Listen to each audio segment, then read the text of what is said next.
Coming up next on Arizona Horizons Journalists Roundtable, state lawmakers advance a bill that effectively kills Common Core education standards and will update the brouhaha between the state schools chief and the Board of Education. Journalists Roundtable is next on Arizona Horizon. Arizona Horizon is made possible by contributions from the Friends of Eight, members of your Arizona PBS station. Thank you. Good evening and welcome to Arizona Horizons Journalists Roundtable. I'm Ted Simons. Joining us tonight, Jeremy Duda of the Arizona Capital Times, Mike Sunnix of the Phoenix Business Journal, and Ben Giles from the Arizona Capital Times. A bill aiming to eliminate Common Core education standards and associated tests advances in the legislature. It's not a done deal by a long shot here, but it is moving, is it not? Yeah, there's a couple of bills moving. The main one is this would actually eliminate the Common Core standards. It would require us to adopt new ones. It would bar us from adopting standards that have been adopted by too many other states, just so we don't end up in kind of the same position again. But yeah, this is the dream of a lot of legislative conservatives for the last few years. They're hoping this is the time to get that one through. Immediately stops implementation of Common Core. Yeah, these bills kind of try to look at every avenue you could possibly try to get Common Core. Common Core by any other name, opt out of tests, stop everything, stop the Board of Education from doing anything. It's a major split within the Republican Party, both statewide and nationally. You kind of have this business wing, the chambers of commerce, big tech companies, big employers want more workers to be skilled, vocational education, those types of standards across the country. You have folks on the right, very conservative right, that see this as big government. Diane Douglas, worker bees comment during the Horizon debate, those types of arguments. And it's kind of a treacherous road for Doug Ducey, who's had to kind of traverse both sides of the business wing and the kind of right wing of the party. I did find it interesting that it bans standards that are similar to 20 or more states. That's not just Common Core, that's anything that suggests that Arizona will be doing anything in cooperation with anyone. And the reason for that is the belief that the Common Core standards weren't state-driven standards, that they were federally driven standards mandated to states. I mean, when the Common Core standards were first adopted, there were dozens of states that signed up for this. But then the impression got to be with a lot of the far right in the Republican Party, not just in Arizona, but in other states, that this wasn't state-driven. So the idea being, I suppose, if you prevent Arizona from adopting standards similar to more than 20 other states, you would prevent a similar Common Core situation. That's their belief in how this all got started. And this wouldn't just make it state-driven, but very legislative-driven in a way that it's not now. Right now the standards are adopted by the Board of Education. They're the ones who adopted Common Core back in 2010. This would require some legislative approval for anything the Board of Ed passes as well, which would, much like the 20-state threshold, would also, put a little bit more control back here and make sure the legislature isn't forced to swallow something they don't like. And we've seen these bills before. These came up last year and some of them even the year before that. And to this point, they have been defeated by a majority of the members of the legislature. There was a small group of Republican senators last year who were able to strike down, if I remember correctly, 3 bills in one day, all of which somehow, some way attacked Common Core. Some of those senators aren't there anymore, are gone. So it'll be interesting to see if this year there's still a pocket of the Republican Party in the Senate who can defeat this. What is the reaction? Education community, we kind of understand the reaction there for the most part. The business community, what do they say? Because last I heard, the business community likes Common Core. Yeah, the Chamber of Commerce crowd, the technology crowd, they like Common Core. They want to see national standards, and it's aimed to improve student achievement, get the student into skilled workers and a better workforce. That's how they see it. The problem for Governor Ducey, Jeb Bush, and the Republican nomination race for president is you're trying to appeal to conservatives. You want the wing to be with you, the base to be with you. You also want the business guys to be with you. It'll be interesting if this makes it his desk, the governor's desk, what kind of decision he'll have to make and who's going to be upset. And this is kind of a schism because Doug Ducey has always professed his opposition to Common Core as federalized top-down standards. Doug Ducey's also extremely tight with the business crowd, with the Chamber of Commerce. Glenn Hammer, the Chamber, is one of his biggest boosters. So he's long opposed these standards that some of his biggest allies like. But the anti-Common Core crowd also notes that Ducey hasn't really committed to getting rid of them. He talks all the time about, on the campaign trail about how he doesn't like them. This is federal intrusion on states' education prerogatives. But he's stopped short of crossing that line, saying, "Yeah, we're going to get rid of these, and I will support any effort to do so." Last point on this: is anyone in this debate talking about the efficacy of Common Core? If the Joe Smith test turns out to be just wonderful and shows great results, and 21 states decide they want to do it, what, Arizona just isn't going to do it? This really comes down to a belief that standards driven by Arizonans for Arizonans would be the best thing for the state. How would they differ? How do they differ? I mean, we're talking, isn't 2 + 2 = 4 still? I mean, how do they differ?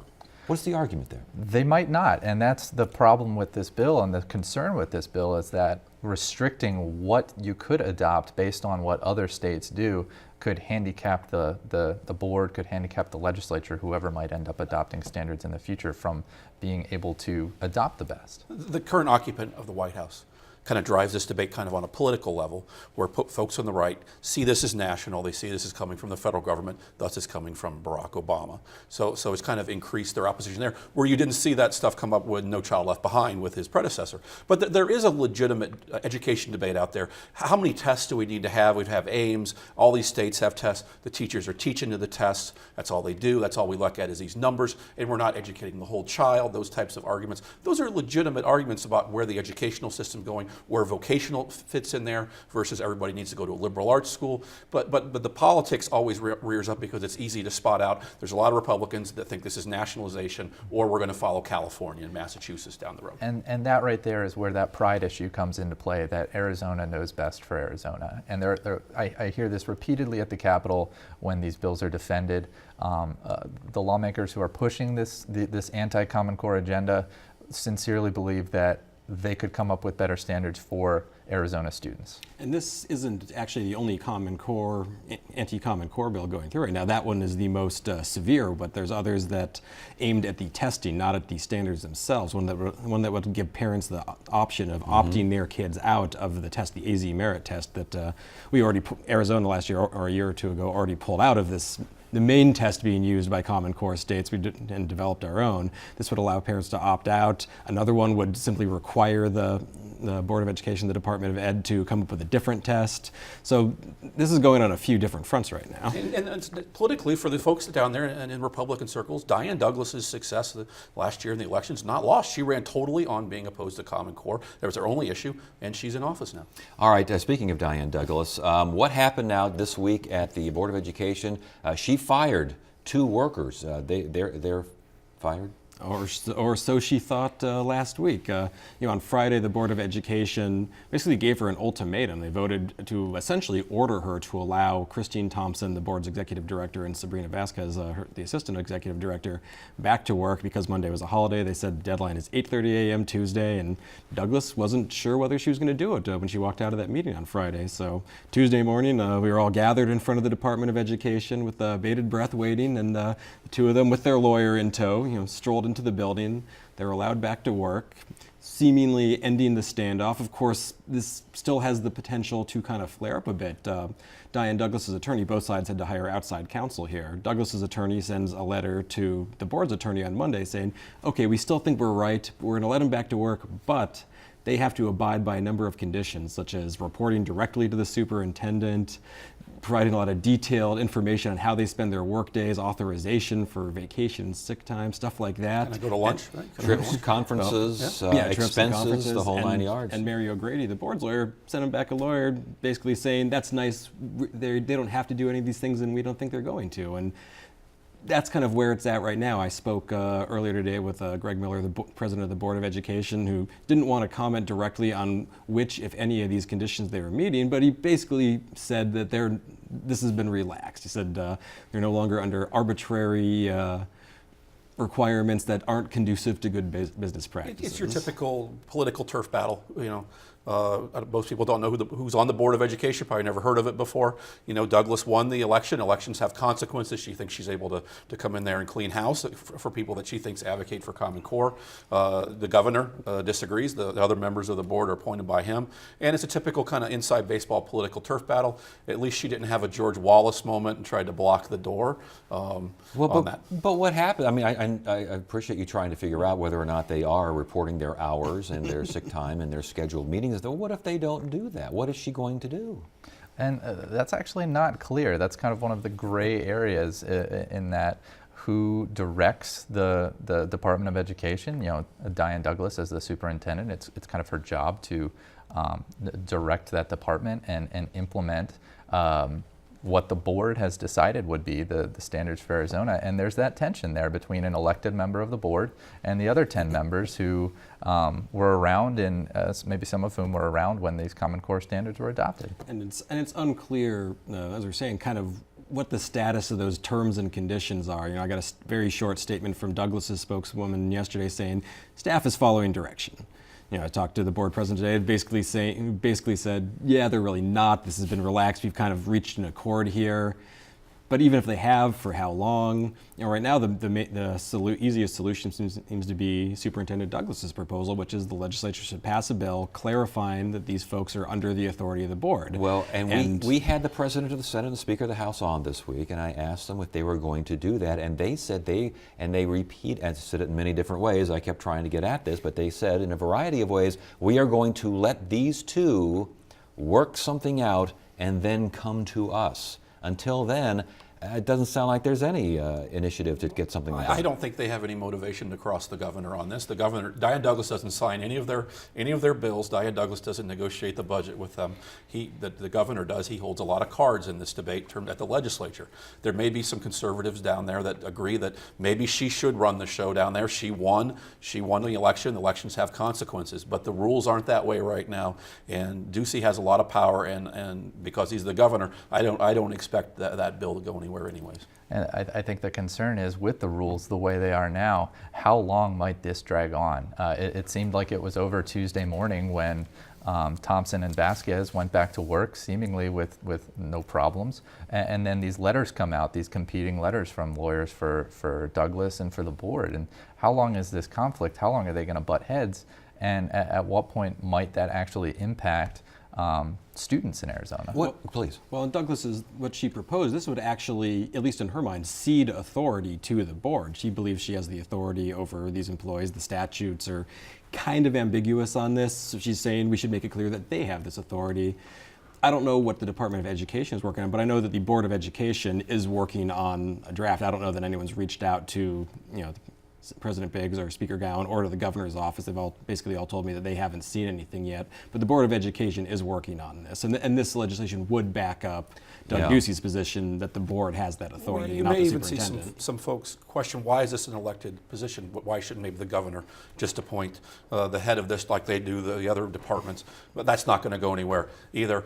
Douglas, one thing, there's going to be just a ton of scrutiny of her if there isn't a lot already. So, I mean, everything she does over there, treatment of employees, ethical things, policy decisions, all those types of things are going to be under a microscope. All right, we have an abortion restriction bill. It passes the Senate. This is SB 1318, and this involves health care exchanges. Used to be no state-run exchanges and plans, but couldn't cover abortion there. Federals, you could get riders, and now this bill says no riders. Right. This bill basically, with the implementation of Medicaid expansion in Arizona, what lawmakers realized is a bill they passed in 2010, which, as you said, state-run insurance plans are not allowed to cover abortion procedures. Now, the discovery was, there are dozens of plans available through federal exchanges that can be used in Arizona that do provide coverage for abortions, and this is being billed as the no taxpayer-funded abortions bill. It's basically a cleanup, as I understand it, to go back and say, we thought we had this covered in 2010 when we passed a bill with the intention to prevent plans from covering the procedure, but there's other plans that still do. But the feds run the states exchange, do they not? Yeah, but I think there was language in the Affordable Care Act that states could have some power when it comes to abortion services and what was covered. And I think this is going on in some of the other more conservative states. This is likely to pass. The legislature down there for the past several years has been religiously pro-life, anti-abortion rights, passed basically a lot of different bills. They may get challenged by folks. There's questions, there's certainly policy debates over if a woman wants to pay, or if somebody wants to pay for this on their own, why can't they do that? They're paying for this on their own in addition to their exchange coverage, but it's a pro-life crowd down there. Is it a policy debate? Is it a legal debate? A little bit of both? Not so much legal. More so the debate against this is the people who need abortion coverage in their insurance policies are the people who won't be able to go out and pay for an abortion out of pocket, be able to afford to go find some place to get that done on their own. I've had some people call it the poor people can't get abortions bill, because without that insurance coverage, access to abortions is going to be much more difficult for the people who need that policy. And again, supporters are saying that there's no reason pro-life taxpayers should be underwriting abortions. Right, and as Mike said, there are provisions in the federal law that allow states to have exemptions within the plans provided through the feds to Arizonans who need these plans. So legally, all kinds of exemptions? Legally, at least, I don't know about all kinds of exemptions, but at least in this case for abortions, legally, this is sound. Yeah, any controversial abortion bill is always going to spark talk of a lawsuit, and there have been, certainly been a few in recent years. But if this is a provision of the Affordable Care Act saying, "Hey, states, you guys are allowed to do this," that might be kind of a dead issue. Planned Parenthood, some of the pro-abortion rights groups, they've had some a few successes in recent years. But this, if that's in the Affordable Care Act, this may not be another one of them. If you look at public opinion polls statewide and nationally, in general, people tend to be pro-choice. But when we talk about taxpayer funding for abortions, then the pro-life crowd tends to rule on those. So just to be clear, the feds operating the state exchange does not make any difference if the state wants to make particular changes. The state is allowed to have at least this exemption in there. This passes and signed? I would imagine so. I mean, the legislature, is as conservative as it was in the last few years. It's very pro-life. They've passed pretty much every piece of pro-life legislation that's come before them. Doug Ducey has cast himself as a social conservative. He's allied with social conservatives. I couldn't imagine he wouldn't sign that. All right, we move on. Tax bracket changes headed for passage here. This is his annual adjustment thing. Governor talked about this quickly after taking office, and it looks like it's happening. Oh yeah, quickly. it's going to happen. It basically will adjust. It takes into account inflation when you figure out your income tax, so you're not creeping into another bracket because of inflationary things. Our minimum wage increases are tied to inflation too. This has a lot of support down there among Republicans, among the governor. The business folks don't have a problem with it. It'll cost us some revenue. $12 million, I think, the first year. So that's something to consider, considering our budget situation. But it's a done deal. Didn't Governor Brewer veto similar legislation? Yeah, and a couple of years ago, Representative Justin Olson, the same lawmaker who's sponsoring this, he ran this bill. It got to Brewer's desk, and she vetoed it.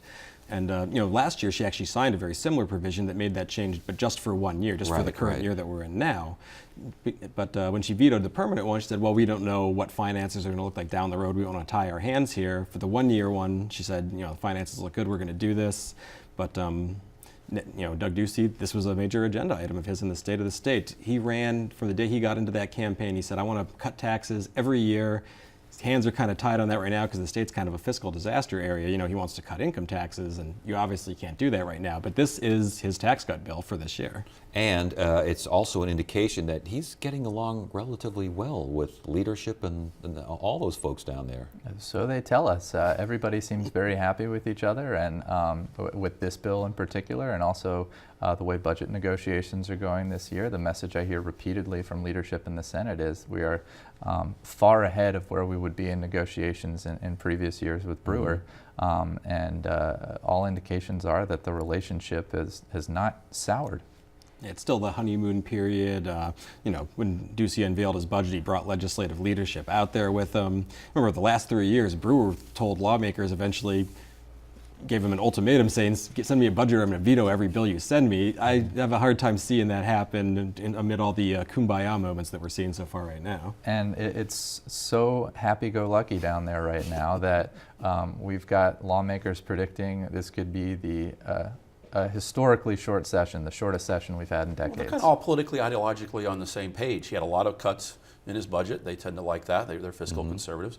The tax thing fits with them. The Common Core would be the thing that maybe derails things. They're all on the same board with all these Apple tax breaks, even though they're picking a winner and loser, it seems. They seem to enjoy that. But Common Core could be the thing that kind of pops up that causes some challenges. Something else that popped up and caused a challenge to its sponsor was this anti-service animal bill where I believe it was Representative Thorpe from Flagstaff wants to make sure that you don't just put your pet dog in a restaurant and call it a service animal. Boy, did that backfire. And in record time, too. Representative Thorpe felt like there was a problem with people bringing their pets and pretending they're service animals because they want to bring Fido to the restaurant or the Home Depot or something. And so he wanted to impose some new restrictions. One, that you would have to register your service animals with the state. You have to get an ID. They have an orange vest. And the other big provision is that even if you had that, a business could still tell you to get out. They could still refuse to let your service animal in if they were doing it to comply with health codes. Now, he didn't appear to have ran this by very many stakeholders who all showed up at his committee hearing yesterday, service animals and all, and talked about how this affects the disabled, veterans, folks that a lot of lawmakers really don't want to vote against. And in the end, this failed unanimously. He voted against his own bill. It went down that badly. Yeah, That's always a legislative setback when you decide to vote against your own bill. I wonder what Cracker Barrel or Bob Evans he was in that there was some dog barking. And we were trying to find out what the origin of this bill was. Was he at a restaurant and somebody? I've never been in a situation where a service animal was in a restaurant that caused well, and a the problem. point is, the service animals were all there at the hearing, and they were just the most well-behaved little service animals you could possibly imagine. One of the hypotheticals we heard from a supporter of this bill in committee was that, we're worried about dogs just running willy-nilly around the kitchen. I mean, most of the time when you see these animals, they are peaceful, well-trained. They're sitting at the feet of whoever they're helping until those folks need to get up and go somewhere. I think, as Jeremy said, stakeholder meetings might have helped before the committee hearing, but certainly that was a rousing stakeholder meeting in the middle of the hearing. And it's the bill that wanted to limit the public hearings on stuff. This is an example where maybe you should vet things out a little bit before you move forward with these ideas. Give him credit. He saw the light and he voted against his own bill. And he actually tried to pull it. He wanted to just pull it from consideration from the committee, and other lawmakers said, no, we want to vote this thing down. Let's get rid of it They right were now. pretty adamant about it. All right, before we get out of here, we got a couple of minutes left. There's a bill that would provide immunity to teenage drinkers. Now, this sounds different than what it is, or is it? Yes, this is not immunity in all cases, but if there is a genuine need for medical attention, if you're a freshman at ASU and you've been binge drinking and you need to go to the hospital because you might have alcohol poisoning, this bill says you could contact law enforcement, you could contact emergency personnel and get the help that you need. And you wouldn't be allowed to be cited for underage drinking because the argument being from Senator Kelly Ward, the sponsor, and a number of actually over 100 college students who came to support the bill is that students are afraid to get medical attention for them or their friends who might have been drinking too much because they're afraid of what that citation might do to their permanent record. And you have much other states that have this type of bill. And the other thing is, you might see people be more willing to report sexual assaults and rapes after someone has drank too much and been taken advantage of. And so there seems like a lot of upside, a lot of common sense to this bill. There's a lot of common sense, a lot of upside. Is this likely to pass, or are there roadblocks? Well, it went pretty smoothly in committee. There's only one vote against it, but there's one vote in the full Senate who may be a problem. Senate President Andy Biggs is not a big fan. He echoed some of the concerns of the one senator who voted against it in committee, saying he doesn't want to carve out an exemption for criminal activity. He does not want to take away that discretion from law enforcement officers, and if he doesn't want it to move forward, it's not going anywhere. And that was the point of the Association of Counties, which was the one group that spoke out against the bill. They said, we talked to our sheriffs, we talked to our police departments. There is already discretion with officers, with prosecutors, whether or not we really need to charge a young person in these cases. taking away that discretion and providing a blanket immunity. There are folks like Senate President Biggs who think that's a slippery slope to basically carve out an exemption for criminal conduct. This is a frustration that you see in the business community, some of the more moderate folks out there. This type of bill, some of how we have defined Johns and prostitutes and the penalties for those. Once in a while you see folks from the East Valley, Republicans, Senator Biggs, others, oppose these things that seem to have a lot of upside, a lot of common sense to them because of slippery slopes or some kind of fear of some kind of strange scenario that's going to go on. Yeah, about bad precedents. All right, we got to stop it right there. Gentlemen, thank you so much. Appreciate it. Monday on Arizona Horizon, Phoenix Mayor Greg Stanton will talk about the city's new police chief, the budget, and other municipal concerns. And we'll look at efforts to involve more women in business startups. That's Monday on Arizona Horizon. Tuesday, results of a new Morrison Cronkite poll on state priorities. Wednesday, a look at the history of black migrant women in rural Arizona. Thursday, we'll hear about 2 legislative bills that tackle liquor licenses. And Friday, it's another edition of the Journalists Roundtable. That is it for now. I'm Ted Simons. Thank you so much for joining us. You have a great weekend.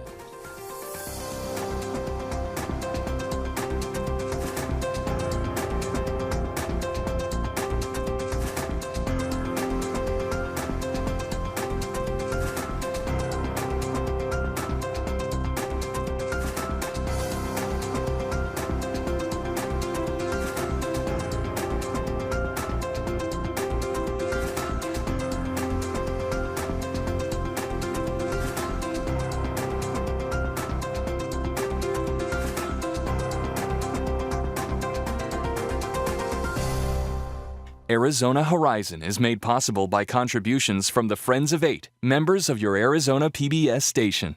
Thank you.